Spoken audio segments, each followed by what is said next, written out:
Okay, now our next topic is common error in spelling. अब देखिए, जब हम लोग स्पेलिंग, आप लोग इंग्लिश बोलते हैं, तो जब हम लोग स्पेलिंग्स का या किसी भी इंग्लिश के प्रोनाउंसिएशन करते हैं, स्पेलिंग कभी कभी क्या होती है, हमारी मिस्टेक हो जाती है। बल्कि हम अपने अकॉर्डिंग सही लिखते हैं, लेकिन कुछ उसमें स्पेलिंग एक दो इधर उधर हो जाती हैं, जिससे कि पूरी स्पेलिंग्स का मीन चेंज हो जाता है। देखिए, और ज़रूरी नहीं है कि उस स्पेलिंग का कोई मीन ना हो सकता है कि उस स्पेलिंग का अदर मीन हो। अब मिस स्पैट, तो ये स्पेलिंग्स में जो कुछ कॉमन एरर्स होती है उसके बारे में आज डिस्कस करेंगे। A misspelled can be a series of letters that represent no correctly spelled word of the same language at all a correct spelling of another word. A misspelled मतलब जब हम किसी भी वर्ड को लिख देते हैं। मिसस्पेल्ड का मतलब क्या है? जो हमने लेटर्स की सीरीज है, जिस टाइप से हमें लेटर्स को रखना चाहिए उस टाइप से ना रख के, उस टाइप से रिप्रेजेंट ना करके हमने करेक्ट मतलब इनकरेक्ट कर दिया है। तो अब मिस स्पैट का मतलब है कि हमने लेटर्स की जो सीरीज को रिप्रेजेंट किया है वो करेक्टली ना करके उसको इनकरेक्ट कर दिया है। लेकिन ज़रूरी नहीं है कि सारे लैंग्वेजेस में वो गलत हो सकता है कि उसकी कोई अदर मीनिंग भी निकल रही हो। क्या है causes of misspelt spelling? देखिए, मिस स्पेलिंग के क्या क्या कारण होते हैं। Misspelling may be due to either typing errors और lack of knowledge of the correct spelling. देखिए, जो मिस स्पेलिंग है उसके मिस स्पेल्ड होने के बहुत सारे कारण हो सकते हैं। पहला हो सकता है कि हमें टाइपिंग एरर हो, लाइक हम कोई राइट कर रहे हो, उसमें हमारी कभी कभी हमारी हैबिट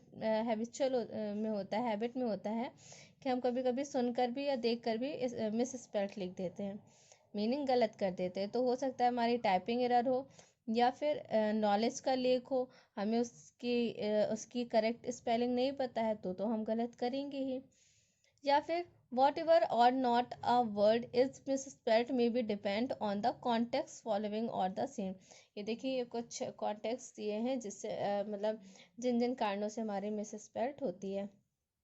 सबसे पहले मिस प्रोनाउंसिएशन। सबसे पहला और सबसे इम्पॉर्टेंट है कि मिस प्रोनाउंसिएशन। अगर हम सबसे पहले हम किसी भी वर्ड को की स्पेलिंग पता होने से पहले हमें उसका प्रोनाउंसिएशन सही से पता होना चाहिए, क्योंकि अगर हम उस वर्ड को प्रोनाउंसिएट गलत करेंगे तो सीधी सी बात है हम उसको राइट भी गलत करेंगे। तो mispronunciation can be one of the most common causes of misspelling का एक मोस्ट कॉमन कारण है। Hence phonetic misspelling is on once is word mispronunciate. कभी कभी हम वर्ड्स को क्या करते हैं, मिस प्रोनाउंसिएट कर देते हैं। The word realise may be misspelled as release. अब रिलाइज या रिलीज, मान लीजिए हमने इसको, अगर इन दोनों को हो गया, अगर इन दोनों का अगर हमने एक ही पढ़ा तो ये रिलाइज है और ये रिलीज है। अगर हम दोनों को रिलाइज पढ़ेंगे तो फिर मिस स्पेल्ट हो जाएगी, और मिस प्रोनाउंशिएट करेंगे तो मिस स्पेल्ट भी करेंगे। नेक्स्ट है टाइपिंग एरर्स। टाइपिंग एरर देखिए, some spellings error can be occurred due to the typing mistakes because typing of certain people is not perfect. हाँ, कुछ कभी कभी हमारी स्पेलिंग्स एरर कब होती हैं, जब हमारी टाइपिंग परफेक्ट नहीं होती है, और बहुत सारे लोग ऐसे हैं जिनकी टाइपिंग इनपरफेक्ट होती है, जैसे कि हमारी टाइपिंग एरर होती है। नेक्स्ट है होमोफोन्स। जब हमारा सेम साउंड होता है तो उसमें बहुत एरर्स होती हैं। टू और more words which are different in meaning और spelling but pronounce as a same word. कभी कभी क्या होती है कि मीनिंग्स अलग होती हैं, उसकी स्पेलिंग अलग होती है, लेकिन जो प्रोनाउंसिएट है वो सेम होता है, प्रोनाउंसिएशन सेम होता है, तो उन्हें होमोफोन्स कहते हैं। And they may be the main cause of spelling mistake. ये भी स्पेलिंग मिस्टेक्स का मेन कारण हो सकता है। जैसे आपका बर्थ।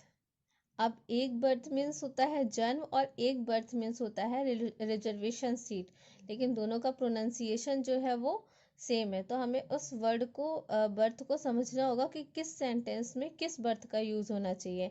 अगर वो सेंटेंस ये वाले रिजर्वेशन वाले बर्थ के लिए, देन ये लगाएंगे लिखेंगे, और अगर इस बर्थ जन्म के लिए है देन इसका यूज़ करेंगे।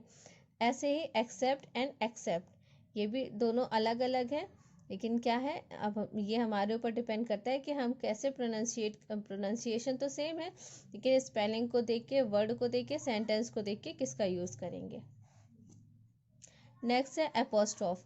एपोस्ट्रॉफ में बहुत लोग गलत करते हैं। There can be confusion about the use of apostrophe because apostrophe s is used put after the noun, and if the sound of noun ends s only apostrophe is used। देखिए कभी apostrophe s में भी बहुत confusion होता है। क्या होता है कि जब भी हमें, हाँ नॉर्मली हम apostrophe s का यूज़ कब करते हैं, नाउन के बाद, किसी भी नाउन के बाद एपोस्ट्रॉफ एस का यूज़ करते हैं। लेकिन कभी कभी क्या होता है कि एपोस्ट्रॉफ का यूज़ हम नाउन जिनमें एस लगा हो, पहले से ही एस लगा हो, उसमें केवल एपोस्ट्रॉफ का यूज़ करते हैं। जैसे राम्स बुक, अब हमें राम की बुक लिखनी है तो Ram apostrophe S, Ram's book, तो ये राम की बुक हो गया।